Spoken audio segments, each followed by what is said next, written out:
कहानी शुरू होती है अंटार्कटिका से, जहां बर्फीली हवाएं तेज तूफान के साथ चल रही होती हैं। वहां वैज्ञानिकों की एक टीम को उस बर्फ में दबा हुआ एक बेहद पुराना एयरक्राफ्ट मिलता है। जब वैज्ञानिक उसे एयरक्राफ्ट में छेद करके धीरे धीरे अंदर दाखिल होते हैं तो जो नजारा उन्हें दिखाई देता है उसकी किसी ने कल्पना भी नहीं की होती, क्योंकि वहां उन्हें मिलती है एक ढाल जिसमें लाल, नीली और बीच में स्टार बना होता है। फिर कहानी हमें ले जाती है सन 1942 में, दूसरे विश्व युद्ध के दौरान, जहां पर एडोल्फ हिटलर का खास आदमी जिसका नाम योहान होता है। योहान सिर्फ हथियार बनाने वाला वैज्ञानिक नहीं था, बल्कि हाइड्रा ऑर्गेनाइजेशन का कमांडर भी था, एक ऐसा संगठन जिसका सपना था पूरी दुनिया पर राज करना। एक दिन योहान अपने सैनिकों के साथ एक पुराने चर्च में पहुंचता है। वो किसी चीज की तलाश में था, एक ऐसी चीज जिसकी ताकत इंसानी समझ से परे थी। चर्च के अंदर उसे वो चीज मिल भी जाती है, लेकिन कुछ ही पलों में वो समझ जाता है कि ये नकली है। गुस्से में वो चर्च के फादर से पूछता है उस असली चीज के बारे में। फादर शांत आवाज में कहता है, जिस शक्ति को तुम ढूंढ रहे हो तुम उसके लायक नहीं हो। योहान चारों तरफ नजर दौड़ाता है और तभी उसकी नजर दीवार पर लगे एक छोटे से बटन पर पड़ती है। वो बटन दबाता है, अचानक दीवार के अंदर से एक रहस्यमयी बॉक्स बाहर आता है। जैसे ही योहान उस बॉक्स को खोलता है, पूरा चर्च नीली रोशनी से जगमगा उठता है। उस बॉक्स के अंदर था टेसरेक्ट, एक ऐसा क्यूब जिसके भीतर छुपी थी दैविक शक्तियां। बिना एक पल सोचे योहान चर्च के फादर को मार देता है और क्यूब को अपने हाथ में लेकर यहाँ से चला जाता है। और यहीं से दुनिया का सबसे खतरनाक खेल शुरू होता है। अब कहानी पहुंचती है ब्रुकलिन, न्यूयॉर्क में, जहां देश की सेवा में भर्ती होने के लिए मेडिकल टेस्ट चल रहा होता है। चारों तरफ मजबूत, लंबे चौड़े नौजवान लाइन में खड़े होते हैं, लेकिन उन्हीं के बीच एक ऐसा लड़का भी होता है जो न तो ताकतवर है और न ही दिखने में सैनिक जैसा। ये दुबला पतला सा लड़का है स्टीव रॉजर्स। स्टीव बचपन से ही अस्थमा, कमजोर हड्डियों और कई गंभीर बीमारियों से जूझता आया है। इन सारी कमियों के बावजूद वह सिर्फ एक ही सपना देखता है, देश की सेवा करना। लेकिन किस्मत हर बार उसके सामने दीवार बनकर खड़ी हो जाती है। एक बार फिर मेडिकल रिपोर्ट आती है और स्टीव को फेल घोषित कर दिया जाता है। डॉक्टर बिना किसी भावुकता के उसे साफ साफ कह देता है, तुम जंग के लिए नहीं बने हो। अगले ही दिन स्टीव अपने सबसे अच्छे दोस्त बकी से मिलता है, जो पहले से ही आर्मी में भर्ती हो चुका होता है। बकी उसे शहर में लगी एक खास एग्जीबिशन में ले जाता है, जहां भविष्य की तकनीक और नई खोजों की भव्य प्रदर्शनी लगी होती है। यहीं पर हमारी नजर पड़ती है हॉवर्ड स्टार्क पर, जो आगे चलकर आयरन मैन बनने वाले टोनी स्टार्क के पिता हैं। हॉवर्ड स्टार्क अपनी कंपनी की एक अनोखी फ्लाइंग कार सबके सामने पेश कर रहे होते हैं। इसी भीड़ के बीच स्टीव की नजर एक पोस्टर पर पड़ती है, आर्मी में भर्ती होने का एक नया विज्ञापन। बस फिर क्या था, स्टीव बिना एक पल सोचे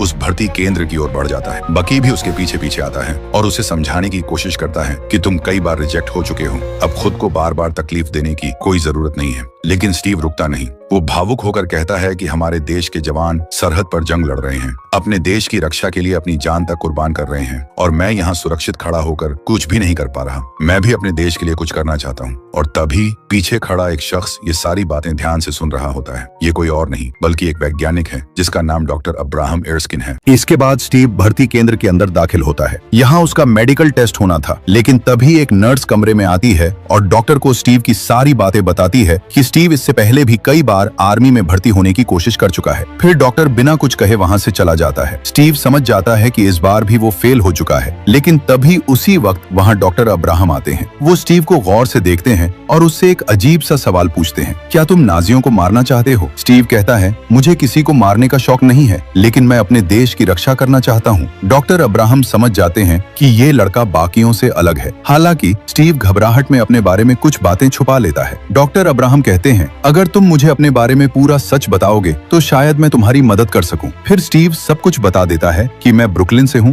और सेना में भर्ती होने के लिए 5 बार कोशिश कर चुका हूं। फिर डॉक्टर अब्राहम स्टीव को मेडिकल में पास कर देते हैं, जिससे स्टीव बहुत खुश हो जाता है। वहीं दूसरी तरफ कहानी हमें ले जाती है योहान के खौफनाक अड्डे में, जहां योहान अपने वैज्ञानिक के साथ एक खतरनाक एक्सपेरिमेंट कर रहा होता है। एक विशाल मशीन के बीचों बीच रखा होता है वही रहस्यमयी क्यूब। जैसे ही मशीन को एक्टिव किया जाता है, क्यूब से निकलने लगती है अनगिनत ऊर्जा की लहरें, जिसके बाद पूरा कमरा नीली रोशनी से चमक उठता है और मशीन उस पूरी ऊर्जा को स्टोर कर लेती है। ये नजारा देखकर योहान के चेहरे पर एक शैतानी मुस्कान फैल जाती है। अब हम स्टीव को देखते हैं, जो सेना में भर्ती हो चुका है। उस सेना की इंचार्ज एजेंट कार्टर है। स्टीव उन सभी जवानों में से सबसे कमजोर होता है। वो हर एक्टिविटी में सबसे पीछे रहता है। एक बार सभी जवान रनिंग करते हुए बहुत दूर आ जाते हैं। तभी वहाँ पर एक पोल में झंडा लगा होता है। सबको बताया जाता है, हम बहुत दूर आ चुके हैं। जो भी जवान इस पोल में लगे झंडे को निकलेगा उसे गाड़ी में जाने का मौका मिलेगा। ये सुनकर सभी जवान उस पोल में लगे झंडे को निकालने की कोशिश करने लगते हैं, लेकिन कोई भी उस झंडे को नहीं निकल पाता और तभी स्टीव उस पोल को नीचे से खोल देता है और झंडा निकालकर गाड़ी में बैठ जाता है। अगले दिन जब ट्रेनिंग चल रही होती है तभी वहाँ डॉक्टर अब्राहम आते हैं। वो कर्नल को बताते हैं कि मैं सुपर सोल्जर प्रोग्राम के लिए स्टीव को चुनना चाहता हूँ। कर्नल ये सुनकर शॉक हो जाते हैं। वो कहते हैं अगर हम इसे सुई भी लगाएं तो वो भी इसके आर पार चली जाएगी। ये सभी जवानों में सबसे कमजोर है। इस प्रोग्राम के लिए मेरे पास एक जवान है जिसके पास बहुत सारी खूबियां हैं। इसके बाद कर्नल एक ग्रेनेड उठाकर सभी जवानों के बीच फेंक देते हैं। सभी जवान ग्रेनेड को देखकर यहाँ वहाँ छुप जाते हैं, लेकिन स्टीव सभी को बचाने के लिए उस ग्रेनेड के ऊपर कूद जाता है और गाड़ी के पीछे वो जवान भी छुपा होता है जिसे कर्नल प्रोग्राम के लिए बता रहे थे। ये देखकर सभी को स्टीव पर भरोसा हो जाता है कि स्टीव ही सबसे बहादुर जवान है। फिर हम देखते हैं एजेंट कार्टर और स्टीव को, जो स्टीव को ब्रुकलिन ले जा रही होती है सुपर सोल्जर प्रोग्राम के लिए, जहां पर डॉक्टर अब्राहम और उनकी पूरी टीम स्टीव का इंतजार कर रही थी। स्टीव को मशीन के ऊपर लिटाकर उसकी बॉडी में सीरम इंजेक्ट किया जाता है। फिर उस मशीन को चारों तरफ से बंद करके धीरे धीरे परसेंटेज बढ़ाई जाती है। जब 70% पर पहुंच जाती है तो स्टीव बहुत जोर से चीखने लगता है। एजेंट कार्टर मशीन तुरंत बंद करने को कहती है, लेकिन स्टीव अंदर से कहता है इसे बंद मत करो। फिर मशीन को 100% तक ले जाया जाता है और कुछ देर बाद मशीन अपने आप ही बंद हो जाती है। इसके बाद उस मशीन को खोला जाता है। अंदर से निकलता है न्यू स्टीव। वो अब पूरी तरह से बदल चुका होता है। वह एक सुपर ह्यूमन बन चुका है, यानी इनका एक्सपेरिमेंट कामयाब हो गया। सभी लोग बहुत खुश हो जाते हैं। तभी यहाँ पर एक आदमी जो कि योहान का आदमी होता है, वह एक ब्लास्ट करता है और सीरम की आखिरी सीसी निकाल लेता है। साथ ही डॉक्टर अब्राहम को गोली मार के यहाँ से भागने लगता है। डॉक्टर अब्राहम स्टीव को कहते हैं तुम इस दुनिया को बदल सकते हो, और इतना कहते हुए उनकी मौत हो जाती है। इसके बाद स्टीव उसका पीछा करता है जहां पहले उससे भागा नहीं जाता था। अब वो बहुत तेज भागने लगता है और किसी तरह से उस आदमी तक पहुंच जाता है। वो सीरम की आखिरी शीशी जो उसके हाथ में होती है वो टूट जाती है। स्टीव उससे पूछताछ करने की कोशिश करता है, लेकिन उसने अपने मुंह में रखी साइनाइड की गोली को चबा लेता है, जिससे उसकी मौके पर ही मौत हो जाती है। यहाँ हमें योहान को दिखाया जाता है जो उस क्यूब की मदद से बहुत ही खतरनाक हथियार बना लेता है। फिर वह हिटलर के कुछ खास आदमियों को मार देता है क्योंकि वह खुद हाइड्रा का लीडर बनना चाहता है। वहीं दूसरी तरफ स्टीव को दिखाया जाता है जिसके शरीर से कुछ ब्लड सैंपल्स लिए जा रहे होते हैं क्योंकि सीरम की आखिरी सीसी भी टूट चुकी है। इनके पास अब सीरम का कोई भी सैंपल नहीं बचा है और साथ ही डॉक्टर अब्राहम भी मारे जा चुके हैं। एजेंट कार्टर स्टीव से कहती है डॉक्टर अब्राहम के बिना दोबारा सीरम बनाने में कई साल लग जाएंगे। वही हॉवर्ड स्टार्क को देखते हैं जो कर्नल और सीनियर्स को बताता है कि उसे नहीं पता कि ये सीरम और मशीन किस तरह से इंसान के ऊपर काम करती है, यानी अब ये और सुपर सोल्जर्स नहीं बना सकते। इनके पास अब पहला और आखिरी सुपर सोल्जर स्टीव ही है। उसका सीनियर स्टीव को बताता है कि जिस बहादुरी से तुमने योहान के आदमी को पकड़ा था, इससे तुम पब्लिक में बहुत फेमस हो गए हो। तुम्हारी फोटो अखबार में छपी है। तुम्हें डायरेक्ट युद्ध में नहीं भेजा जाएगा, उससे पहले तुम्हें एक प्रतीक बनाया जाएगा। फिर हम देखते हैं स्टीव को।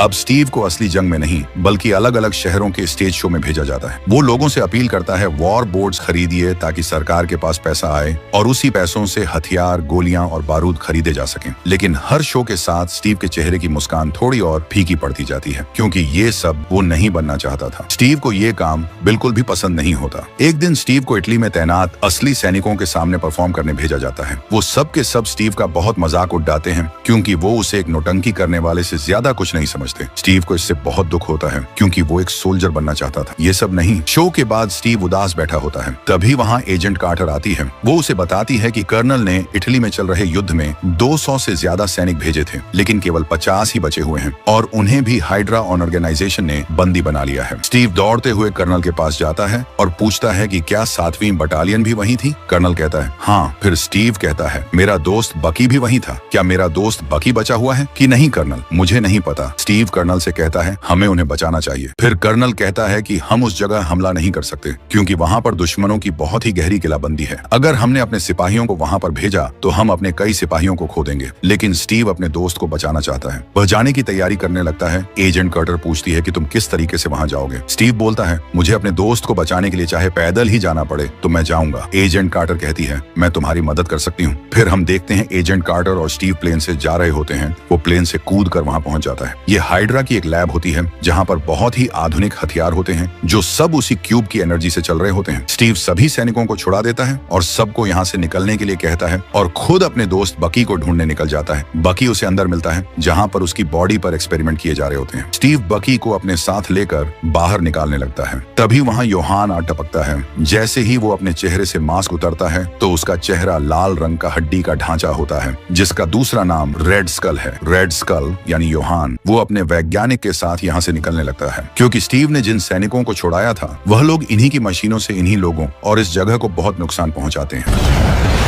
वहीं स्टीव अपने दोस्त बकी को यहाँ से निकाल लेता है और उसके जितने भी सोल्जर साथी होते हैं उन सबको यहाँ से छुड़ाकर वापस अपनी कैंप में ले जाता है। यहाँ पर सभी लोग उन्हें देखकर बहुत खुश हो जाते हैं और साथ ही कर्नल भी। दरअसल कर्नल को स्टीव पर बिल्कुल भी भरोसा नहीं था, लेकिन इस काम के बाद पूरा भरोसा हो गया जाता है। स्टीव एजेंट कार्टर को बताता है कि जब मैं हाइड्रा के अड्डे पर गया था तो मैंने वहाँ पर नक्शे में कुछ निशान देखे थे। मुझे पूरा भरोसा है कि वो हाइड्रा के अड्डे हैं जहाँ पर वो अपने हथियार बनाते हैं और मैं उन पर फिर से हमला करना चाहता। स्टीव कर्नल से बताता है कि मैं उस टीम के साथ दोबारा हाइड्रा की जगहों पर जाना चाहता हूं। इसके बाद वो हावर्ड स्टार्क के पास जाता है। वो स्टीव को बताते हैं कि मैंने तुम्हारे लिए कुछ नई शील्ड्स बनाई हैं, लेकिन वहां पर स्टीव को एक दूसरी शील्ड दिखती है। ये वही शील्ड है जिसे हमने अंटार्कटिका में देखा था। स्टीव उसके बारे में पूछता है। हावर्ड स्टार्क बताते हैं कि ये बहुत ही नायाब धातु से बनी है जिसका नाम है वाइब्रेनियम, जो धरती पर बहुत कम पाई जाती है। जितनी तुम्हारे हाथ में है बस उतना ही वाइब्रेनियम इस पूरी धरती में है। स्टीव एजेंट कार्टर से पूछता है, कैसा लग रहा है? एजेंट कार्टर उसे पर बंदूक से हमला कर देती है और बोलती है, ये तुम्हारे लिए परफेक्ट है। स्टीव हावर्ड स्टार्क को पर्ची देता है जिसमें लिखा होता है कि मेरी यूनिफॉर्म में क्या क्या चेंज करना है। और अब स्टीव अपने सभी साथियों के साथ वो लोग हाइड्रा के कई अड्डों को निस्तो नाबूद कर देते हैं। वहीं स्टीव और एजेंट कार्टर अब एक दूसरे को पसंद करने लगे हैं। फिर स्टीव अपने खास लोगों के साथ एक खास मिशन पर जाता है। दरअसल वो रेड स्कल यानी कि योहान के वैज्ञानिक को, जिसका नाम डॉक्टर झोला है, उस झोला का झोला करने के लिए जाते हैं। डॉक्टर झोला एक ट्रेन में जा रहा होता है। तभी स्टीव अपने सभी साथियों के साथ उस ट्रेन में एंटर कर जाता है। स्टीव और बकी ट्रेन के अंदर जाते हैं जहाँ डॉक्टर झोला उन्हें मारने के लिए अपने लोगों को भेजता है। उनके बीच इसी दौरान बकी पर वो हमला करता है। तभी बकी स्टीव की शील्ड से अपना बचाव करता है, लेकिन हमला बहुत पावरफुल होता है जिससे बकी ट्रेन के बाहर जा लटकता है। स्टीव अपने दोस्त को बचाने की कोशिश भी करता है, पर जिस हैंडल को अटका होता है वो टूट जाता है और बकी गहरी खाई में गिर जाता है। वहीं झोला, जिसे अब पकड़ DDDH लिया गया है, वो कर्नल को बताता है कि बहुत जल्दी रेड स्कल दुनिया के बड़े बड़े देशों पर बम गिराने वाला है, जिससे पूरी दुनिया लगभग पूरी तरह से तबाह हो जाएगी। वही योहान यानी कि रेड स्कल को दिखाया जाता है जो पूरी फौज के साथ इस दुनिया को तबाह करने की तैयारी कर रहा है। फिर हम स्टीव को देखते हैं जो अपनी बाइक से रेड स्कल के अड्डे में पहुंच जाता है, लेकिन उसके आदमी उसे चारों तरफ से घेर लेते हैं और रेड स्कल के पास ले जाते हैं। जैसे ही रेड स्कल स्टीव को मरने वाला होता है, स्टीव के साथ ही वहां पहुंचकर उसे बचा लेते हैं। कर्नल और एजेंट कार्टर भी पूरी फौज के साथ यहां पर पहुंच जाते हैं। तभी रेड स्कल यहां से क्यूब और खतरनाक हथियारों को लेकर एक प्लेन से भागने लगता है। तभी स्टीव एजेंट कार्टर की मदद से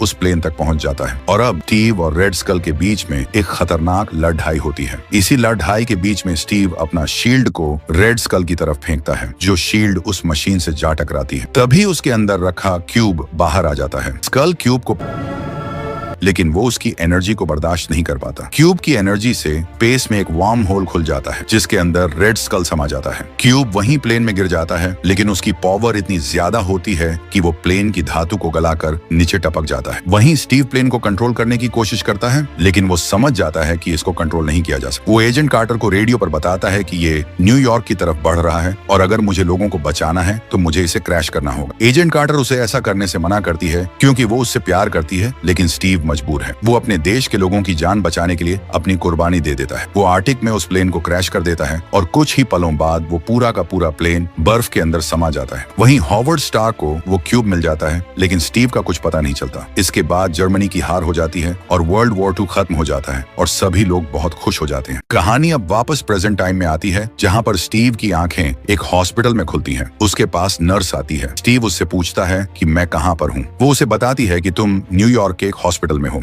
स्टीव को उस पर शक होता है क्योंकि रेडियो पर जिस मैच की कमेंट्री चल रही होती है वो सन 1941 में हुआ था और स्टीव का एक्सीडेंट सन 1945 में हुआ था। इसलिए वो वहां से भाग जाता है और जब वो न्यूयॉर्क सिटी के टाइम स्क्वायर पर आता है, वो देखता है कि दुनिया पूरी तरह से बदली हुई है और अगले पल उसके सामने निक फ्यूरी आता है। वो उसे बताता है कि तुम्हारा प्लेन आज से 70 साल पहले क्रैश हुआ था। 70 सालों तक तुम बर्फ के नीचे दबे हुए थे और फिर भी तुम जिंदा रहे। हम तुम्हें धीरे धीरे सब कुछ बताने वाले थे, लेकिन तुम्हारा दिमाग बहुत तेज है। तुमने सब कुछ खुद पता लगा लिया। इसी के साथ ये फिल्म यहीं पर खत्म हो जाती है। मूवी का एक्सप्लेनेशन अच्छा लगा हो तो वीडियो को लाइक सब्सक्राइब जरूर करें।